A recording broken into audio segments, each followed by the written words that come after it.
ഇക്ബാൽ, ആദ്യത്തെ പ്രതികരണം പെൺകുട്ടിയുടെ വേഷം കണ്ടാൽ അറിയില്ലേ, അങ്ങനെ വേഷം ധരിച്ച് CPM അല്ലെങ്കിൽ മന്ത്രിമാർക്കൊപ്പമുള്ള പടങ്ങൾ അത് എങ്ങനെയാണ് എന്ന് കൂടി പറയുന്നു സാമൂഹ്യ മാധ്യമത്തിൽ. അതായത് പരാതിക്കാരുടെ സ്വഭാവം അത്ര ശരിയല്ല എന്ന് തോന്നിപ്പിക്കുന്ന രീതിയിലുള്ള പ്രതികരണം ആദ്യം MP നടത്തുകയാണ്.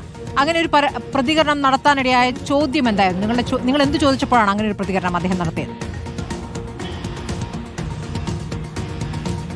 സ്മൃതി, അതായത് ഈ രാഹുൽ മാങ്കുടത്തിൽ MLA-ക്കെതിരായിട്ടുള്ള ആരോപണത്തിൽ ഒരു പ്രതികരണം തേടിയാണ് VK ശ്രീകണ്ഠൻ MP-യെ ഇന്ന് നമ്മൾ ഉൾപ്പെടെയുള്ള മാധ്യമങ്ങൾ സമീപിക്കുന്നത്. ആ സമയത്ത് കൃത്യമായി തന്നെ അദ്ദേഹത്തോട് ചോദിക്കുന്നു, MLA-ക്കെതിരായിട്ടുള്ള നടപടി, അത് MLA സ്ഥാനം തന്നെ രാജിവെക്കണമെന്ന് ആവശ്യപ്പെട്ടുകൊണ്ടുള്ള പ്രതിഷേധങ്ങൾ ഉൾപ്പെടെ നടക്കുന്നു. കോൺഗ്രസ് പക്ഷേ ആ വിഷയത്തിൽ ഒരു നടപടി സ്വീകരിക്കുന്നില്ല, എന്തുകൊണ്ട് എന്ന രീതിയിലുള്ള ചോദ്യം ഉന്നയിച്ചപ്പോഴാണ് കൃത്യമായിട്ടുള്ള നടപടി കോൺഗ്രസ് എടുത്തിട്ടുണ്ട്. രാഹുൽ മാങ്കുടത്തിൽ MLA-യോട് രാജിവെക്കാൻ, യൂത്ത് കോൺഗ്രസ് സംസ്ഥാന അധ്യക്ഷൻ സ്ഥാനം രാജിവെക്കാൻ ആവശ്യപ്പെട്ടു. ബാക്കിയുള്ള എല്ലാം ഒരു പുകമറിയുടെ ഭാഗത്ത് ചെയ്യേണ്ട കാര്യങ്ങളില്ല, അതുമായി ബന്ധപ്പെട്ടുള്ള നടപടികൾ എടുക്കുന്നുണ്ട്. മാത്രമല്ല, ഇത്തരത്തിൽ രാഹുലിനെതിരെ ആരോപണം ഉന്നയിച്ചിട്ടുള്ള ആളുകളുടെ രാഷ്ട്രീയ പശ്ചാത്തലം കൂടി പരിശോധിക്കേണ്ടതില്ലേ?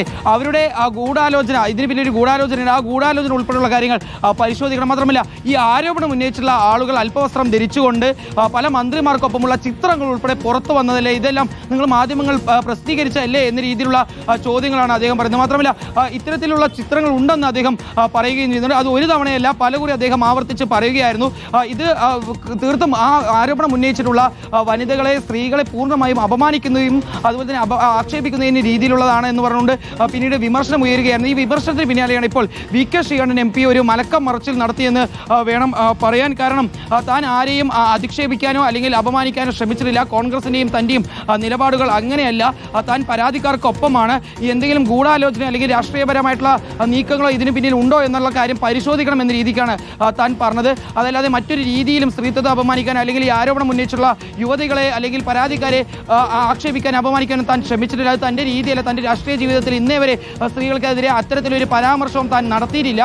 പക്ഷേ ഇത്തരത്തിൽ ആരോപണം ഉന്നയിച്ച ആളുകളുടെ രാഷ്ട്രീയ പശ്ചാത്തലം പരിശോധിക്കണമെന്ന് മാത്രമാണ് പറഞ്ഞത്. തൻ്റെ വാക്കുകൾ മാധ്യമപ്രവർത്തകർ വളച്ചൊടിച്ചതാണ് എന്നുള്ളതാണ് പിന്നീട് VK ശ്രീകണ്ഠൻ MP പറയുന്നത്. പക്ഷേ ആർക്കെങ്കിലും ഇതുകൊണ്ട് തൻ്റെ പരാമർശങ്ങൾ കൊണ്ട് ബുദ്ധിമുട്ട് നേരിട്ടിട്ടുണ്ടെങ്കിൽ അവരോട് നിർവാചം ഖേദം പ്രകടിപ്പിക്കുന്നു എന്നുള്ള ഒരു കാര്യം കൂടി അദ്ദേഹം പറഞ്ഞു വെക്കുന്നുണ്ട്. ഏതായാലും സ്ത്രീവിരുദ്ധ പ്രസ്താവന, അത് വിമർശനങ്ങൾക്കും വിവാദങ്ങൾക്കും പിന്നാലെ ഇപ്പോൾ VK ശ്രീകണ്ഠൻ MP ഇപ്പോൾ അത് മാറ്റി പറഞ്ഞിരിക്കുകയാണ്. കാരണം രാഹുൽ മാങ്കുടത്തിൽ MLA ഉണ്ടാക്കിയിട്ടുള്ള അല്ലെങ്കിൽ അദ്ദേഹത്തിനെതിരെ വന്നിട്ടുള്ള ആരോപണങ്ങൾ ഉണ്ടാക്കിയിട്ടുള്ള ഒരു ഡാമേജ് കോൺഗ്രസിന് വലിയ രീതിയിൽ ബുദ്ധിമുട്ടുണ്ടാക്കുന്നു. അതിന് പിന്നാലെയാണ് ഇപ്പോൾ VK ശ്രീകണ്ഠൻ MP കൂടി ഇത്തരത്തിൽ ആരോപണം ഉന്നയിച്ചുള്ള വനിതകളെ ആക്ഷേപിക്കുന്ന രീതിയിൽ ഒരു പരാമർശം നടത്തി. അതിനെതിരെ കോൺഗ്രസിന്റെ വനിതാ നേതാക്കൾ തന്നെ രംഗത്തേക്ക് എത്തുകയും അതിനെ വിമർശിച്ചുകൊണ്ട് രംഗത്തേക്ക് എത്തുകയും എല്ലാം ചെയ്താണ്. ഏതായാലും ആ വിമർശനങ്ങൾക്കും വിവാദങ്ങൾക്കും പിന്നാലെ ഇപ്പോൾ VK ശ്രീകണ്ഠൻ MP തന്റെ വാക്കുകൾ ഇപ്പോൾ മാറ്റി പറഞ്ഞിരിക്കുന്നു, അല്ലെങ്കിൽ ഒരു മലക്കം മറിച്ചിൽ നടത്തിയിരിക്കുന്നു. താൻ അത്തരത്തിൽ ഒരാളെയും ആക്ഷേപിച്ചിട്ടില്ല, അപമാനിച്ചിട്ടില്ല. വാക്കുകൾ എന്ന് പറയുന്നത് ആ ആരോപണം പറഞ്ഞത് അബദ്ധമായി എന്ന് തിരിച്ചറിഞ്ഞിരിക്കുന്നു. TV പ്രസാദിലേക്ക്. പ്രസാദ്, ഇപ്പോൾ ആദ്യം ഈ പരാതിക്കാരി നടി നടത്തിയ വെളിപ്പെടുത്തൽ, അതിനുശേഷമാണല്ലോ മലവെള്ളപ്പാച്ചിൽ പോലെ ഒരുപാട് കാര്യങ്ങൾ തൊട്ടു പിന്നാലെ മണിക്കൂറുകൾക്കകം പുറത്തേക്ക് വന്നത്. അപ്പോൾ അവരുടെ ഒരു ധൈര്യം ബാക്കിയുള്ളവർക്ക് ഒരു ധൈര്യം നൽകുന്നു എന്ന രൂപത്തിലാണ് അതിനെ കാണേണ്ടത്. ഇനി ഇതിൽ പ്രതിപക്ഷ നേതാവ് VD സതീശൻ പ്രതികരിച്ചത്, ഈ പറഞ്ഞ പരാതിക്കാരി തനിക്ക് അടുത്ത ബന്ധമുള്ള കുട്ടിയാണ്, 3 വർഷം മുമ്പ് തന്നോട് പറഞ്ഞിരുന്ന കാര്യമാണ്, ഒരു അച്ഛൻ്റെ സ്ഥാനത്ത് നിന്നുകൊണ്ട് ആ സമയത്ത് രാഹുൽ മാങ്കൂട്ടത്തിനെ ഉപദേശിച്ചിരുന്നു എന്നുള്ളതാണ്. അപ്പോൾ ഇത് നിഷേധിക്കപ്പെട്ട കാര്യമല്ല, സംഭവിച്ച കാര്യമാണ് എന്ന പ്രതിപക്ഷ നേതാവിന് ബോധ്യമായ കാര്യമാണ്. ഇതിലിപ്പോൾ മറിച്ചുള്ളൊരു അഭിപ്രായമാണ് VK ശ്രീകണ്ഠൻ MP നടത്തിയിരിക്കുന്നത്. അപ്പോൾ കോൺഗ്രസ് ഇക്കാര്യത്തിൽ വിരുദ്ധ ചേരിയിലേക്ക് നേതാക്കൾ പോകുന്നു എന്നൊരർത്ഥമുണ്ടോ? നിലവിൽ രാഹുൽ മാങ്കൂട്ടത്തിലെ രാജി പാർട്ടി സ്ഥാനത്ത് നിന്നാണ്, MLA സ്ഥാനത്ത് നിന്ന് രാജി വെക്കണമെന്ന ആവശ്യം പാർട്ടിക്കകത്ത് ഉയരുന്നുണ്ടോ? എന്താണ് നമുക്ക് മനസ്സിലാക്കാനാകുന്നത് പ്രസാദ്? സ്മൃതി, ഇതിനെ 2 തരത്തിൽ വേണം കാണാൻ. അതിൽ പ്രധാനപ്പെട്ടൊരു ഭാഗം എന്ന് പറയുന്നത് ഈ ശ്രീകണ്ഠൻ ഇപ്പോൾ നടത്തിയ ഒരു പരാമർശം, ആ പരാമർശം എന്നുള്ളത് അത് പുറത്ത് പരാതി പറഞ്ഞ നടിയെ പ്രകോപിപ്പിക്കാനുള്ളതാണ് എന്ന കാര്യം ഉറപ്പാണ്. അതിനെ കൂടുതൽ വിമർശനപരമായി ഒന്ന് നോക്കിയാൽ അങ്ങനെയാണ് ഏതൊരാൾക്കും മനസ്സിലാവുക. അതായത് സാധാരണ ഒരു കോൺഗ്രസ് നേതാക്കളും പുറത്തു പറയാത്ത ഒരു അഭിപ്രായം VK ശ്രീകണ്ഠന്റെ ഭാഗത്തുനിന്ന് വരുന്നു.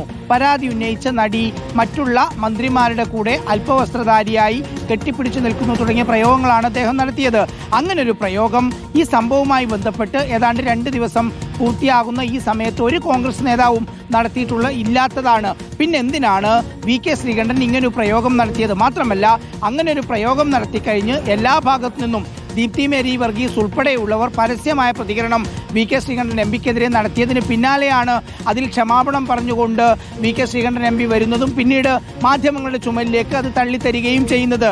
ഞാനൊന്നും പറഞ്ഞില്ല, നിങ്ങൾ വളച്ചൊടിച്ചതാണ് എന്ന് VK ശ്രീകണ്ഠൻ പറയുന്നത്. യഥാർത്ഥത്തിൽ അങ്ങനെ ഒരു താല്പര്യം VK ശ്രീകണ്ഠൻ ഉണ്ടായിരുന്നോ എന്നുള്ളതാണ് ഇതിൽ പ്രധാനപ്പെട്ട കാര്യം. അതായത് ഇങ്ങനെ പറഞ്ഞു കഴിഞ്ഞാൽ സ്വാഭാവികമായും യുവനടിയായ ആ പരാതിക്കാരി ഇതുവരെ പറയാത്ത ഈ പറയുന്ന രാഹുൽ മാങ്കൂട്ടത്തിന്റെ പേര് പറയുകയും അത് മറ്റൊരു പരാതിയിലേക്ക് വരികയും ചെയ്യുമെന്ന് VK ശ്രീകണ്ഠൻ ആഗ്രഹിക്കുന്ന രീതിയിലാണ് ആ പരാമർശം ഉറപ്പായും ഉണ്ടായത് എന്നുള്ളത് തന്നെയാണ് സ്മൃതി ഇതിൽ നിന്ന് മനസ്സിലാകുന്നത്. എന്തായാലും പരാമർശം ഇപ്പോൾ VK ശ്രീകണ്ഠൻ പിൻവലിച്ചിട്ടുമുണ്ട്. പിൻവലിച്ചിട്ട് പറഞ്ഞതിൽ നിർവ്യാജം ഖേദിക്കുന്നു എന്നൊക്കെ VK ശ്രീകണ്ഠൻ പറയുകയും ചെയ്തു. എന്തായാലും പറഞ്ഞു പോയതാണ് എന്ന് നമുക്ക് പ്രതീക്ഷിക്കുകയും ചെയ്യാം. എന്തായാലും പുതിയ തലമുറ പാർട്ടിയിൽ നേതൃത്വത്തിലേക്ക് വരുന്നു എന്നൊക്കെ അഭിമാനപൂർവ്വം പറയുമ്പോൾ ഈ നേതൃനിര എത്തുമ്പോഴും പഴയ ചിന്താഗതി അല്ലെങ്കിൽ പുതുതലമുറ എന്നൊക്കെ പറയുമ്പോൾ കാലത്തിൽ വന്നിരിക്കുന്ന മാറ്റങ്ങൾ പ്രതികരിക്കാനുള്ള ശേഷി ഇവിടുത്തെ പെൺകുട്ടികൾക്ക് കൂടിയിട്ടുണ്ട് എന്നൊന്നും തിരിച്ചറിയാതെ നടത്തുന്ന കാര്യങ്ങളാണ് ഇപ്പോൾ പുറത്തു വന്നുകൊണ്ടിരിക്കുന്നത്. അതിന് തുടർ പ്രതികരണങ്ങളും എത്രത്തോളം പിന്നാക്കമാണ് ഇവരുടെ ആലോചനകൾ, ചിന്താഗതികൾ എന്ന് വ്യക്തമാക്കുന്നതാണ്.